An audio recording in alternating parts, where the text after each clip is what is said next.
President Buhari is advocating unity amongst Nigerians as he speaks today at the Bola Tinubu colloquium. The president said, "We are better together." And the chairman of the Governors Forum, Kayode Fayemi, met with the president and he said they discussed the need for an urgent political intervention in the security situation in the country.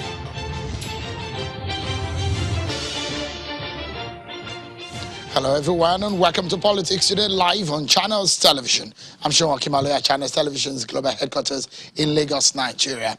Today, President Buhari is asking Nigerians to stick together as he believes we are stronger together. The president has again shut down the talks of Nigeria's breakup, restating his administration's commitment to keeping the country as one. President Buhari made the comments while speaking virtually at the 12th Bola Tinubu colloquium, where he said all citizens have a stake in the Nigerian project. He said Nigerians must count the blessings following the 1967 to 1970 civil war and forget about secession. Despite occasional inter-ethnic tensions in our national history, it seems to me that we have all agreed on one point, that notwithstanding our diversity of ethnicity, culture, language, and religion, Nigerians are better together, even stronger together. Asiwaju himself is a known advocate of unity and cohesion in Nigeria. We are stronger together.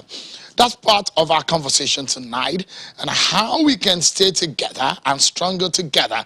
Without security, we cannot achieve it. But it does look like when people are talking about restructuring, it means different things to different people tonight. We're looking at a bill on the floor of the Senate that is looking at decentralizing the Nigerian police. Is that the way to go? Stay with us right here, everyone. As a man who has proposed that bill and moved the motion is here with us on the program. But first, let's check out some of your political roundup stories.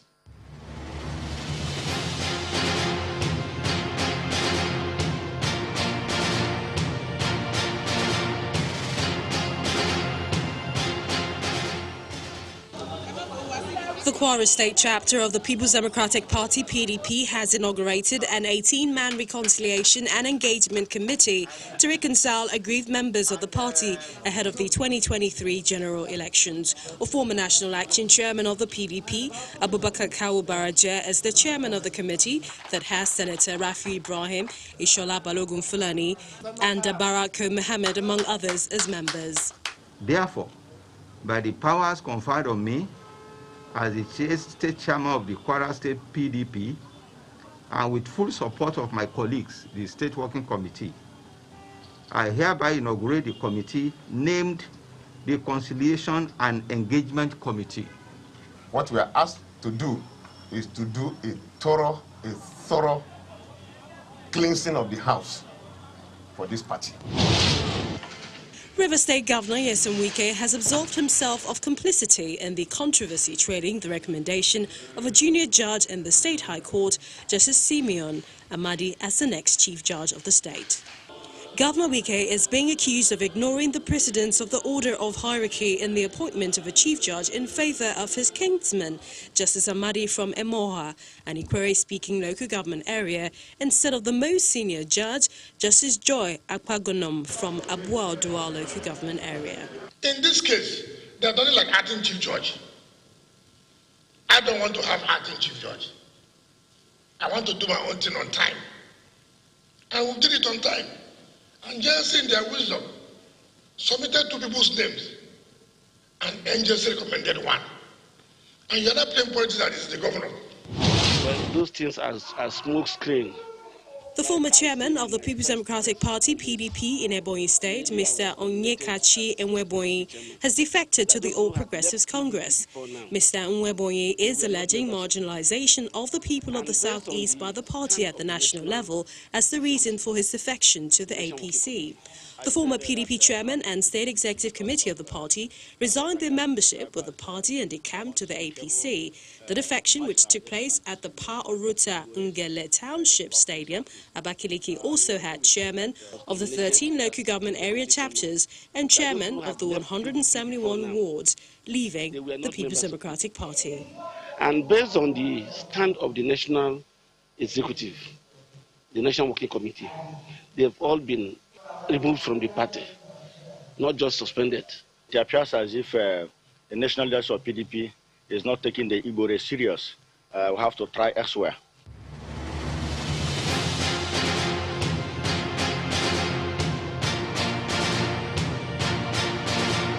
Thank you so much, everyone. Today, the president had visitors who called at the State House in Abuja. Some of them include the Senate President, Ahmed Lawan, and the Speaker of the House of Representatives, Femi Gbajabiamila. They were in a meeting with the president, and there are indications for a supplementary budget.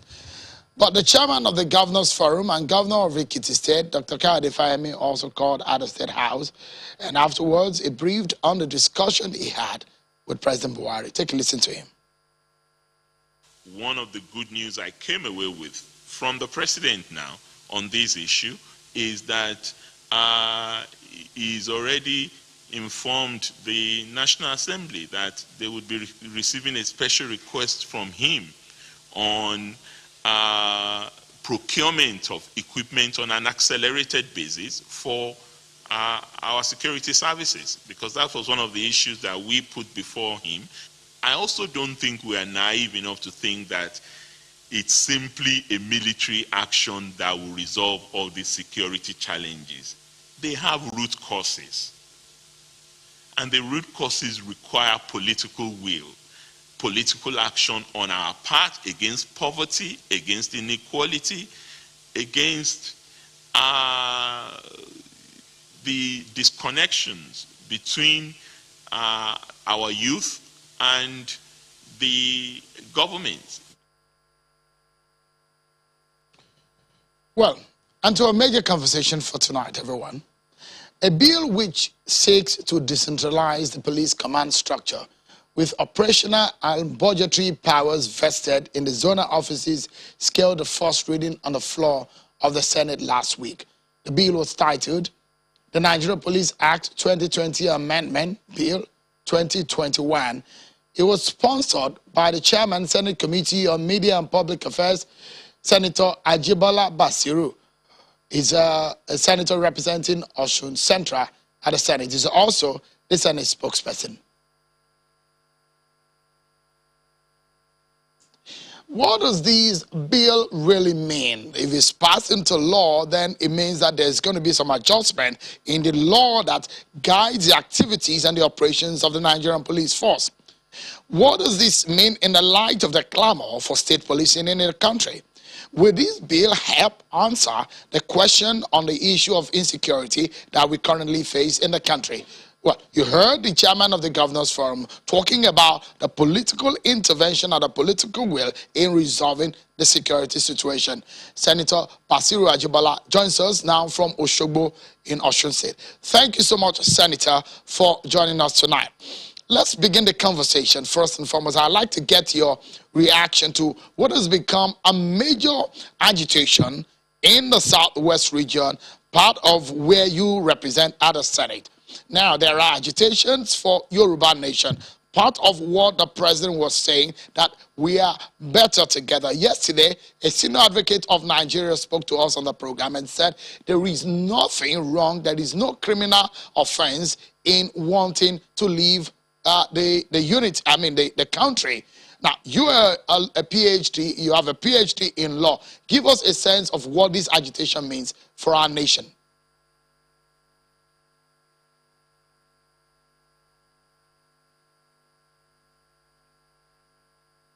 Senator, I don't know if you can hear me, but I wanted you to help us give us some legal perspective to what has become a major agitation in the Southwest region, where you're from, where some people are clamoring for a Yoruba nation. Yesterday, a senior advocate of Nigeria, Muiz Banire, said there is no criminal offense in wanting out of the polity. What are your views on that?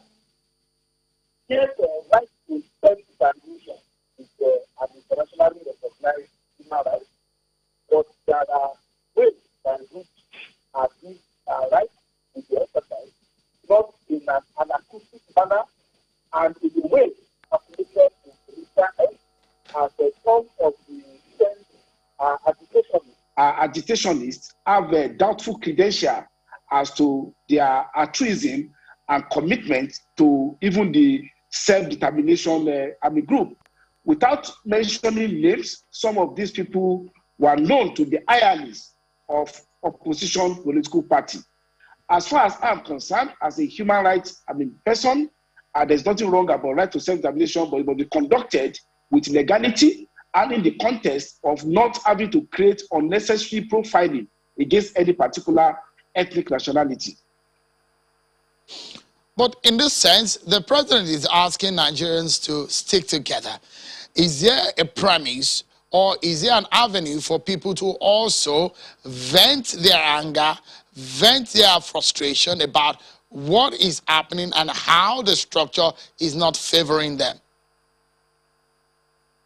There are an ample structure for us to be able to articulate our position. And you will remember, Nigeria is a democratic society. As I'm speaking with you, I'm not speaking just as an ordinary Nigerian. I'm speaking as somebody who has the mandate of the people of Osun Central Senatorial District. There are democratic institutions like the State House of Assembly, like the Office of the Governor, and of course, the House of Representatives and the House, and of course, the Senate. So when you see people with respect that self-appointed themselves and arrogate to say they are speaking on behalf of the people, the question you should ask is, where is their democratic credential? In Nigeria, aside the National Assembly and the various state assembly, there is also freedom of the press by which you can make agitation. But when people now begin to threaten a duly constituted government, democratically elected by way of anarchism or tendency to inflict violence, that is way out of the law and way out of exercise of the right to self-determination. Many of these individuals that seek to speak on behalf of the people cannot even get democratic acceptance, even in the lowest level of democratic acceptability, which is the political world. So you condemn the actions of those who are backing or those who are asking for a Yoruba nation, a Biafra nation, or an Arawa nation, because that seems to be some of the trend that we're finding on the social media. In that sense, how can the government stop this if it's harmful to the nation?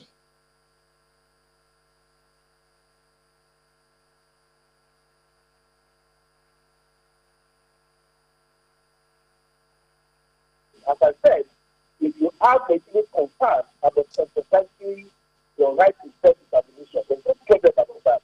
But where you have problems, where politicians decide to use the instrumentality, when politicians begin to use instrumentality of agitation, violence to seek to undermine a democratic government, you come to suspect what their motive. And you will be surprised by 2022, 2023, some of these elements calling for disintegration of Nigeria will now be campaign managers of some opposition political parties. This is unsavory and is not in the interest of cohesiveness and development of our country. I believe definitely that there are a lot of issues outstanding that need to be restructured in the context of our polity. I believe in the evolution of power. I believe in resources being devolved to the federating unit. I believe in strengthening federating unit and ensuring that the legislative lead is done in such a way that gives autonomy, gives creativity, and gives initiative to the federating unit. But that is not a basis to seek to talk of disintegration of our polity, particularly when it is being used as an instrument of political harassment of the existing administration.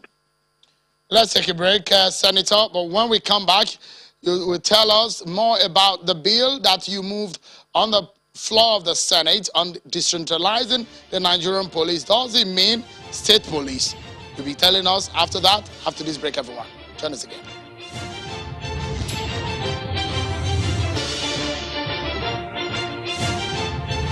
Thank you so much, everyone, and welcome back to the program. Senator Basiru Ajibola, Senate spokesperson, is our guest tonight on the program. And part of the conversation is about the issue of decentralizing the Nigerian police force. Also, we'll be getting the Senator's reactions on some of the matters that were raised at Tinubu's colloquium today that was held in Kano.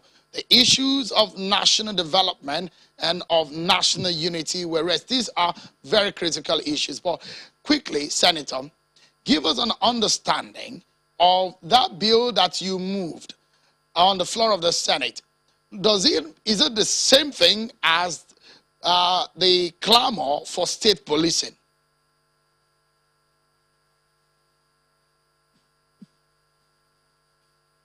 Yeah, sure. It's not exactly the same thing. You will recall that in one of our engagements on your program, I had mentioned that I actually sponsored a bill for constitutional review to introduce state police. I think my colleague, the Distinguished Senator Ike Ekweremadu, also has a bill in that regard. This bill that is introduced is more of an intermediate solution, which will be quicker and then quite expedient, particularly in view of the palpable and overwhelming challenge of insecurity that we have. Still, as at the Constitutional Review Committee meeting of the Senate met yesterday, my bill on state police is still listed as one of what is being considered. But at that level, I'm also not oblivious of the fact that there are some concerns about the issue of state police. While not dropping the idea of state police, we also need immediately to look at decentralizing the Nigerian police, even using the existing structure, but with amendment of the newly passed Police Act to allow for solar decentralization in terms of budget and in terms of operational command. So as you'll see in the bill, we're looking at decentralizing along 17 zonal line that will comprise maximum of 3 states and ensuring that there is efficiency and economy in terms of oversight and the operational efficiency of the Nigerian police. And I must admit that this is not entirely my original idea. It emanated from the report of the Senate Committee on Reform of Security Architecture in Nigeria, which was received at the plenary of the Senate of 17th of February 2020. And of course, quite a number of our colleagues are in support of ensuring that we do something very urgent and that will be able to ensure that we address the problem of insecurity by ensuring efficiency of the Nigerian police. Because today, the issue of national unity, national security comes to play, especially because at the Tinubu colloquium, these issues were raised. We cannot move forward as a nation if we cannot guarantee security of lives and property. Developmental issues were raised at that colloquium. Before I get your reaction into that, how does this bill solve the problem of insecurity in Nigeria if passed? This bill will solve the problem because as of today, we have 565 police formations in terms of the national police headquarters, the zonal commands, which are about 17, the divisional police offices, the various area commands, police station and police posts are amounting to about 565 different police formations. All these are under the sole control of command of the Inspector General of Police. Considering the expanse of land, considering the bureaucracy involved, this new bill will ensure decentralization along zonal lines and ensuring that there's proper oversight of both budget, deployment, and in terms of intelligence gathering. And it will be more in line with the idea of community policing and engaging the stakeholders in every state and every zone on security and policing. For instance, part of the proposition is to have zonal advisory council, which will be rotated in terms of chairmanship among the governor in that zone, then elected representatives in the Senate, House of Rep, and House of Assembly, and of course, community leaders, religious leaders, and other stakeholders will be part of the Zonal Advisory Council and the State Advisory Council for the police. And this will be in sync with even the idea of community policing already passed and initiated upon by the National Assembly in the amendment of the Idado very old and archaic Police Act. So I believe that in terms of operationalizing efficiency in the Nigerian police, in terms of optimum performance and oversight of budgetary allocation, this bill, when it comes into being, will be able to be of essence in addressing this problem. And of course, I must say that it's commendable that at this particular point in time, and in celebrating the birthday of our leader, the issue of national discourse is taken to be of primary importance. We need to address the question of security as a basis for ensuring welfare and overall development of our people. The primary purpose of governance, according to the Constitution that I swore to, that the President and other elected representatives swore to, is that security and welfare is the primary purpose of governance. Let's stay on that colloquium that you mentioned today. And part of what President Buhari said is how we can stick together, how we can stay together as a people.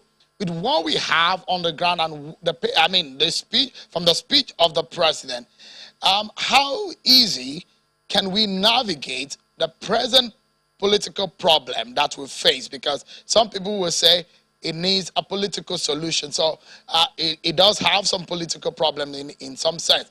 How do we navigate through, Senator?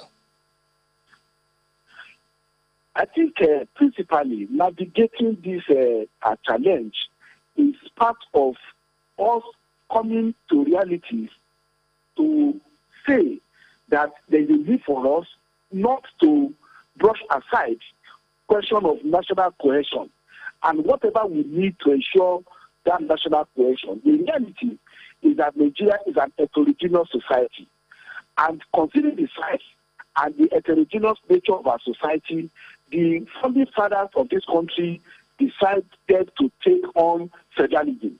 So one of the keys in ensuring national cohesion is for us to readdress the issue of our federalism. Because of the encroachment of military intervention, and of course inertia on the part of the successive, even democratic government, we have not really sat down to address some of these national questions along the line of having the new federal structure. Today, 56% of allocation goes to the federal government. The state government have 24 or 26%. The implication is that no state administration in Nigeria has even up to a percentage of even allocation. Then when you look at the exclusive legislative list, for instance, you have 67 items of legislation, which are matters which are so broad that the national government does not even have business with some of them. For instance, the issue of copyright and several other issues. So therefore, in addressing the issue of national cohesion, one, we need to also address the question of trust. It appears to be that fastly we are losing the battle of trust. And for an heterogeneous society to cohere together, to stay together for development, we need to remove the atmosphere of suspicious or passive domination of one part of the country over the other. Senator Ajibola Basiru, Senate spokesperson representing Osun Central, thank you so much indeed for talking to us tonight. It's my pleasure. Thank you, Sean. But that's our show for today, everyone. Many thanks for watching. I'm Sean Akimale. Bye-bye.